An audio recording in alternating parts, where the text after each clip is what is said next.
เอาเนาะพี่น้องตอนนี้อุปกรณ์สร้างเฮือนของไอ้แก้วก็มาเป็นครั้งที่3เนาะครั้งที่1บ่พรก็ได้อยู่ครั้งที่2บ่พรก็บ่ได้อยู่ครั้งที่3เนาะอันนี้น่าจะเป็นไม้ตรงนะพี่น้องเป็นไม้ตรงของเฮือนของไอ้แก้วเลยน่าจะเป็นหน้า12เนาะตัวนี้10กว่าโตบ่อ้ายตัวนี้เนาะอันนี้เป็นเสาข้อไก่เนาะก็คือเพิ่นสั่งน้ำเจ้านี่เลยเนาะพี่น้องเสาข้อไก่เป็นเสากลมเนาะบัดนี้เบิดละบ่บัดนี้หมดแล้วเพิ่นสั่งนั่นได้บัดเพิ่นมีเงินเพิ่มบ่แล้วอยากสิสั่งใหม่เนาะยังแต่โครงราคากับไม้แม่นละ4-18นะพี่น้องอันนี้นะเดี๋ยวพ่อจะมาแจ้ง FC ก่อนเนาะคือได้แต่เสากับไม้ค้างคือกับตุงแต่ว่าไม้48ก็ยังและก็เขาเอิ้นมาไม้เส้นหลังคาน่ะนะพวกจันโตจันทันนี่ยังเบิดนะพี่น้องเนาะเพิ่นกระซ้อยมันมาดนี่ได้ไหมนี่เนาะพี่น้องเพิ่นใช้จักสมมุติว่าสิเฮ็ดอีกก็สิไม่การกบให้มันเกลี้ยงๆอีกนะพี่น้องเป็นได้อ้ายทางยากบ่ทางยากบ่มานะทางยากอะไรตกตลอดจะลุยมาคนเดียวเนาะน้องพี่น้องก็มาเรื่อยๆ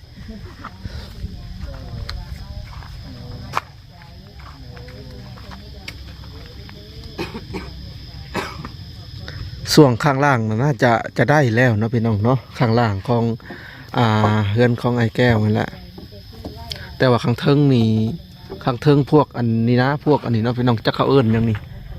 ตัวนี้นะพวกตรงหลังคานี่แหละยัง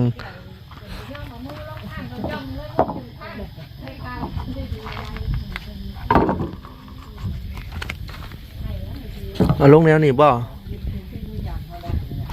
เดี๋ยวมาย่อซอยกับโบนักมันได้เนาะ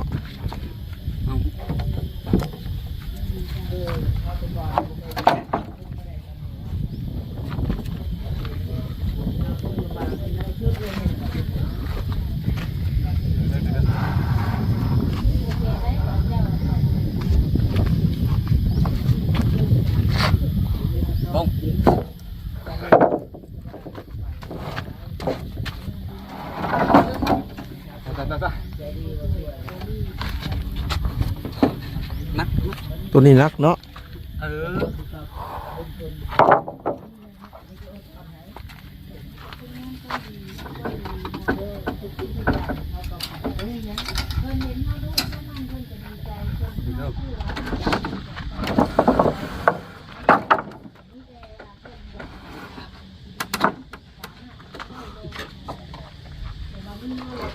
จับแดดอะไร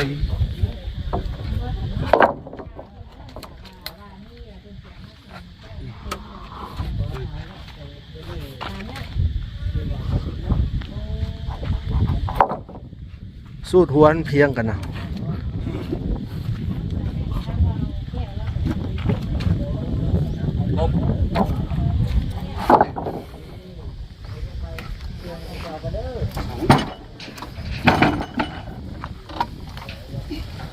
เสา3 เมตร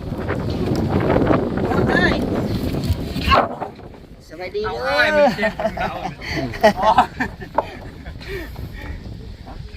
โอ้ได้เล่นจาน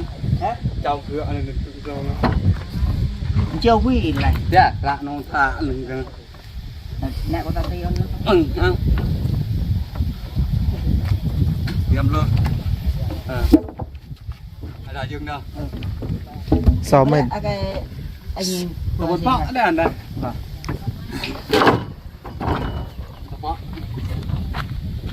เขาปรับดีกี่ได้น้ำเกลือกันน้อยๆทองชา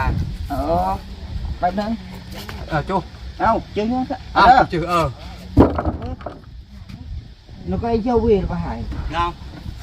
nghe cầm đây ít bạn này còn thấy ông này vừa tao bò cái tay đó ไม่ไปนะ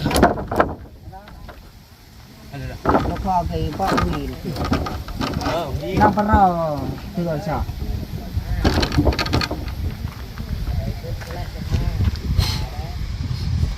น่ะ อ้าวร่างขนาดเราเป็นปุ๊บ โอ้ไม่เห็นท่า ว่าน้ำไห่เกาะnhư vừa nổ cái này โด đôi ยการเย้ามันก็มีกันมาที่ไม่เชื่อล่ะไล่กี่เชื่อ mà nó bác sọt phải กระดาษ đó mua cái châu con này lên nó sọt châu vì về châu đây mà hải มันอาหาร vâng cái ทำไม này อ่ะ và rồi tiêu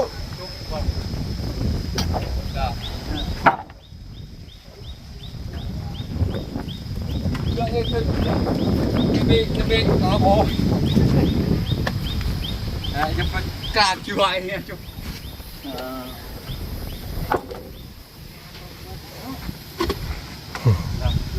เสื้อใหม่นะ nơi สีโต có cái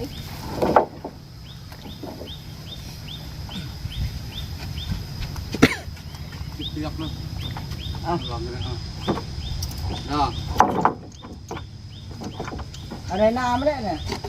ฮะ nam đấy nè น้ำน้ำเลยนะลองน้ำเลย xịt ซ้อ son มเหมือน เล่นสั่งเดียว xịt hộp tàu ที่พกโตกินครบล้วน nó có khốp chứ ขุดไปอีกเถอะแต่ไปให้หนู เออมือนะ มียาติบุกอะ ว้าวมีกันมา Dân vào ฝนตกแห้งดิ อ่ะ อยู่คุณกระตกเพิ่นว่าบ่เมื่อวานนี่เพิ่นว่าสิ ต่อโว้ตรงรถด้วย ตกแห้งเส้นไผนี่ไม่น่ะ12นี่ à, sen mới lẹ nè ฮะ sen mới lẹ nè รู้ดัง เรา ได้ อยาก ที่ เดี๋ เดี ย ยว ว เขาเป็นคนแก่บ่ดูนึง เอามองกับเจ้า เพิ่นจ้างแก่ตั้งหาก men cái ngân này chào với lão โอ้ยมันจ้างไว้แล้ว đủ rồi hay mai tôi này xịt hộp 16โต 16โต เอาลาละสั่งมันน่ะ16 mấy cái sau nữa là nhà vào đây trả อันนี้ของบาสัญญา bao sân nhà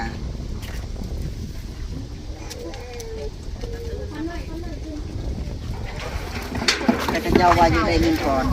ขายอย่างใด hộp sau này xong sàn ต้นละ200,000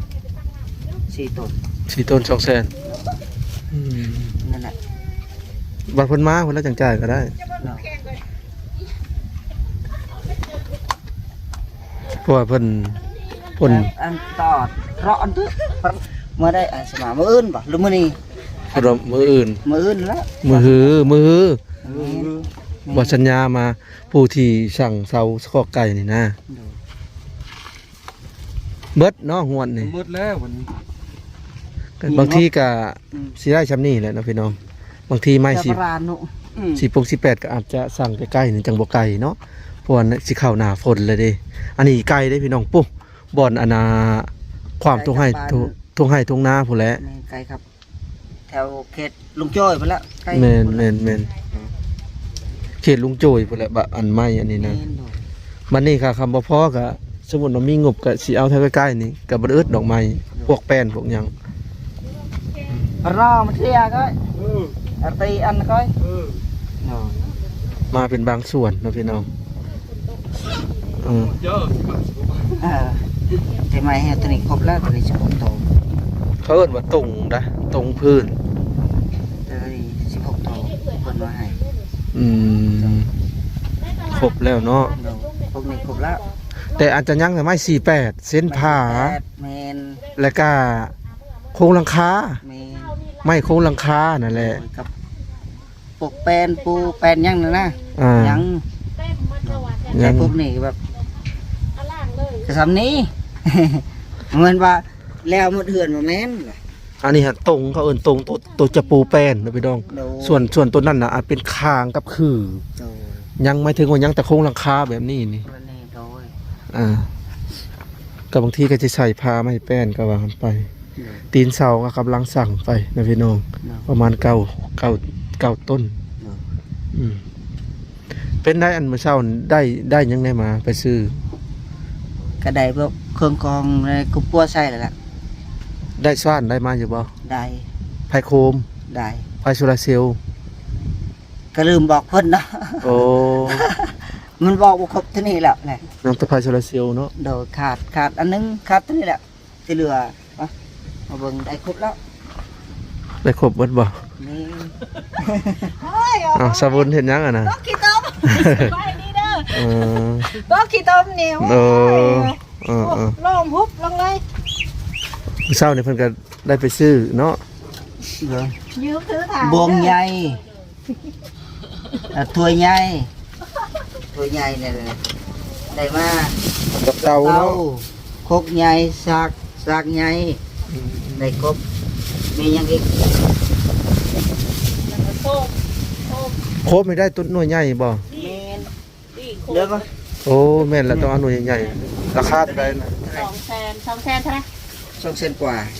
200,000 เกือบ3เซนนั่นแหละ 200,008บอก มี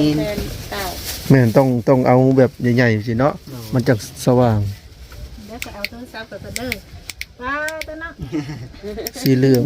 ก็มีหลายอย่างอยู่มื้อเช้านี่ อืม โดยมีแต่สว่านเอาอยู่สว่าน อ่าน อยู่ใส่ พูดทางนี่อ่านทางล่าง นี่ใส่อ๋อนี่ จะได้เฮ็ดกัน เสียมเอาอยู่ใส่ เตรียมอยู่ข้างบน อยู่นี่บ่ เตรียมอยู่ คอนตีเด้ลืมบ่ ลืม มีบวงนี่ก็มีนี่สากนี่ก็มีสาก ก็ นี่ คื ใหญ่ อ นะ แม่น อันนี้ อ้าว เท่าไหร่จักบาท 30 30คุกใหญ่น่ะ นั่นแหละ ตามอะไรถอยพก โดย ไผโคมเพิ่นก็มีแหล้วนะพี่น้องแต่ว่าอันนั้นอันน่ะมันบ่พอใช้นะมันน้อย อันนี้มันจะหุ่ โซลาร์เซลล์ยัง ก็เป็นทางซ่องบ่อน้อยเนาะเพิ่นพาไปซื้อ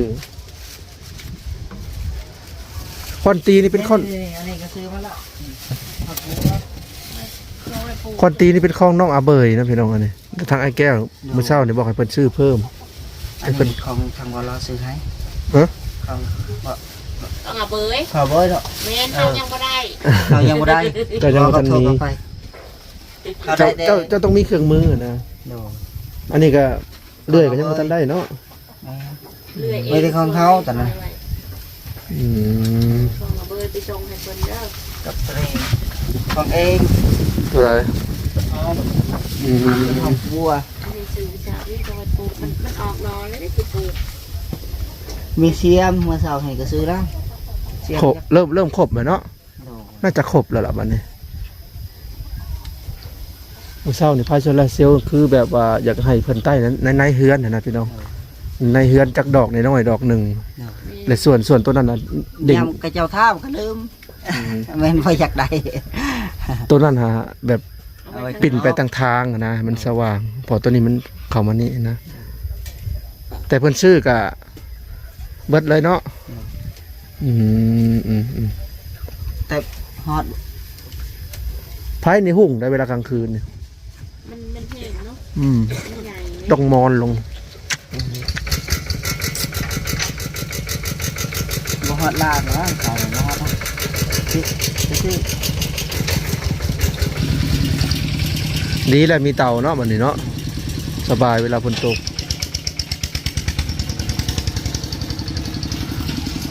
เมื่อเราบอกคนมากินเขาเนาะ ต้นเมื่อแล้ว ได้เราบุญเมื่อ ยังเจ้าพอไก่เป็นไม้ยังวะ ไม่แดงเนาะ ไม้แดง อืม สีเศร้า สี่เสานะ200,000 โด สรุปเสา50ก็พอเอาอยู่เนาะ แม่อันนี้เศร้าเท่าไหร่200,000ทั้งหมด เสา50สี่เสา 50 เออ แต่ไม้18สั่งมาแล้ว สั่งมาแล้วเพิ่นนี่บ่ บ่แม่นสั่งเดียวในบ้านแล้ว2-3วันแล้วบ่เห็นเขามาส่ง โอ้ แม่นเราสัญญาสั่งแล้ว แม่นอันติดใจไม่18อันที่ผู้ที่มาเกาะอันน่ะเกาะกระเทิบน้องเบยนี่งามมันเลยได้ถ้าแม่นได้เฮ็ดเฮือนคือสิงาม อันนี้เขาสั่งจากนู้นบัตรแฉลนะ เป็นไม้แบบพงเลื่อยเนี่ยงามเนาะพี่น้องอันนี้บ่แม่นไม้พงเลื่อยเด้พี่น้องเป็นไม้แบบ แม่นเขาเอา จักสตินปาด สตินปาดเอา เออถ้าเป็นไม้พงเลื่อยสิงามกว่านี้ แล้วก็สิแพงกว่านี้ได้กินมาว่าไม่หงเลื่อยนี่อันนี้ก็บ่เป็นโตเท่าไหร่อันนี้ก็ได้ จัก16โต แต่ก็เวลาสิเฮ็ดจริงๆก็อาจจะมีการพบด้านนี้นะพี่น้องไม้พวกนี้ก็ได้สมมุติว่ามีไฟนั่นนะไฟลงเบยเข้าบ่ต้องกบมันเกลี้ยงๆมันจะงามเนาะ โดนั่นตามไม้คงเรือนี่บ่ครบก็ได้ แม่นไม้หงเลื่อยนี่มันจะเกลี้ยงเลยเพราะมันเป็น นี่มันเป็นจักรสตินเด้ ก็บ่ค่อยเรียบปานใด แต่นี่พวกนี้ครบแล้วเพิ่นมาส่งละ เนาะก็พูดแหละเนาะพี่น้องว่าง่ายๆก็คือไม่ครบเบิดพูดแหละแล้วก็จังสิทำการย่อขึ้นหรือว่าต้องหาสร้างให้ได้ก่อนเนาะ โด หาสร้างให้ได้หรือว่าตีนเชามาแล้วก็ย่อขึ้น โด ตอนนี้ก็สะสมไปเรื่อยๆนั่นแหละมาเป็นบางส่วนละ แต่ไม่บุญไม่ยังบ่บอกสังกะสีมีแล้ว น้ำชาบุญนะบ่ แม่นจะมียังติดเสาอาจจะมี ตีนเชานี่มีแล้วตีนเชา แม่นกับประมาณไอ้ยังนะ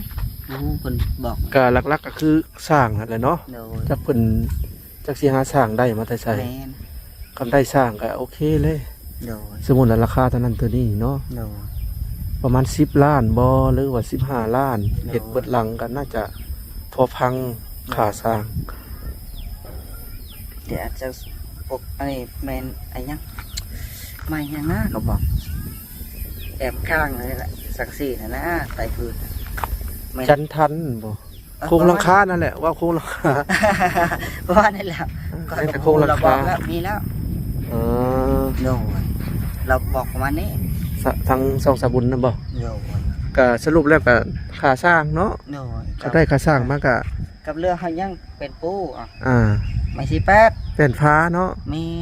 กับ พาได้เพิ่ม รือบ่ได้ สุดเพิ่นก็ใส่ไฟใส่อันโซลาร์เซลล์พาเซล่า นั่นน่ะแม่นละ ยังตัวนั้นบ่ เราว่ามี พาเซล่าฮะ แม่นละเพราะว่านั่นน่ะเราเห็นเราว่าเมื่อกี้นี่ อืม เนาะ ก็ดีคือกันเนาะ โดย ถ้าว่ามีก็ได้ โดย อืม ก็จะเหลือไม่ใช่แปดเป็นปูเป็นแอมละ อืม โดย เอาเนาะพี่น้องก็มีแต่ว่าช่วงบ่ายๆทางไอ้แก้วก็จะดำเนินการนี่ต่อเนาะ ลองเบิ้งตัวนี้ เพราะว่าดินเริ่มแห้งเลยเด้ เมื่อวานนี่ ลองเบิ้งนี่ได้บ่ได้กัน เจ้าเห็ดสว่านก่อน โดย เจ้าเห็ดดำสว่านก่อนเด้อ โดย แล้วเจ้าสว่านคือดินเอาก่อน เดี๋ยวพอดีแล้วลูกโน่นอย่าพุ่นน่าบอดีให้ใส่ฝอดโน่น กล้องพุ่นนี่พอดีไอ้ลูก ตื่นนอนใหม่บ่ แม่ อืม พุ่นตัวใหญ่ให้มันนอน อืม มันลูก ดินสมัดเด้อเด้ดินบ่ได้นั่นน่ะ มันแห้งแล้วมามันนี่เลย ถอนขึ้น ถอนขึ้นก็เขาบ่ค่อยยากติดนี่เอาตะนางขึ้นก่อนง่ายๆที่สุด ต้องเสาะวงนี้บนที่ตาราง ก่อนวันที่แบบมันยากเขาทมลึกด้วยเกือบคนละครึ่งเนาะมันเท่าไหรแม่น60ครึ่งตะครึ่งก็ว่านะ อืม แม่นแต่เอาไปสุดนี่เป็นตัวนี้ก่อนตะนางนี่ละ อืม แม่นแล้วขึ้นตัวนี้ให้หมดแล้วจะเขาคอยคนออกตัวนี้เดี๋ยวนั่นแหละสำคัญคือตัวนี้ก่อนแล้วก็นั่นเจียวไปจะได้ก็สำคัญเขาเหยียบไปเหยียบมาดิ แม่น เพราะว่าเวลาอันพังลักหัวแล้วก็สิดึงตึงๆเนาะ โดย ก็สิงามคือเก่า แล้ กั ว บ นี่เขาก็จะว่าเพื่อขึ้นไวแท้คือบุคคลออกตัวนั้นก็แม่นแล้วนี่เขาเหยียบไปเหยียบมาเด้แต่ยันมันนั่นนะ แม่น เอาขึ้นตัวนี้ให้มันเรียบร้อยก่อนจังหวะก็ค่อยๆขึ้นตัวนี้ อ่า ประมาณนี้ละ เอานะพี่น้องก็ไม่แต่ว่าประมาณบ่ายๆเพื่อจะคิดเริ่มลงมือเนาะ จับ อ่า ใบ2ใบ3เพิ่นละ อ่า ให้มันเศร้าแดดว่าไง มื้อนี้แล้วบ่มื้อนี้ ขึ้นตัวนี้ ก็สิได้ครึ่งหนึ่งเนาะ แม่น ครึ่งหนึ่งเอา ตัวนี้ก็อัดสิแล้วก็มีเอาขึ้นตะหนางแต่ขุดตัวนี้ก็บ่พอเอาบ่แล้วเด้อ อ่า แม่น บ่แล้วเนาะ โดย กับอื่นก็เฮ็ดอีก โดยแต่ขุดหลักนี่บ่รับว่าแล้วเด้อมื้อนี้ แต่ตอนนี้อันสิแล้วก่อนตัวนี้ตอนนั้นมีแต่ในหันเลย อ่า โดย มีแต่จะไปเฮ็ดดำซ้อนเด้อ โดย ดำซ้อนแล้วซ้อนคือดินเอ้าสำหรับคลิปนี้บ่พรก็สิขอโตวจบคลิปเพียงเท่านี้ก่อนนะพี่น้องให้ไอ้แก้วเพิ่นไป เฮ็ดธุระเพิ่นก่อนประมาณบ่ายๆกว่าๆเพิ่นจังสิได้ดำเนินการต่อเนาะ โดย บ่าย2บ่าย3เอาไอ้ ไปดี อ่า เอาไปดิลูก กินข้าวกินน้ำแล้วบ่ ยัง กินแต่ตอนเช้านั่นบ่ แม่ อึ่งก็มีแต่อึ่งย่างเนาะ โดย เบื่อแล้วบ่อึ่ง ยังบ่ได้ทำเฮ็ดกับข้าวแต่เมียสิแกงใส่ขนมไม้แน่ ขอยกินมื้อเช้านี่เขาก็เริ่ม คือจังว่าเริ่มอิ่มอึ่ง มันอึ้งมันน้อยเนาะ แม่นก็อึ่งใหญ่อึ่งเผากินไข่ก็น่าจะโอเค แต่อึ้งเขาซื้อจะได้โล160,000 มีบ่อึ่งเผาเช้านี่ อึ้งเผาก็มันบ่ได้หลายเฮาซื้อครึ่งโล มื้อเช้านี่ได้ แม่น เอ แต่ อ อึ้งย่างซื้อเท่าไหร่โลครึ่ง มีแต่อึ่งย่างเนาะ แต่อึ้งอยากซ้ำนี่ อึ่งย่างก็โต2 3 2นิ้วกว่าๆก็ไปก็โอเค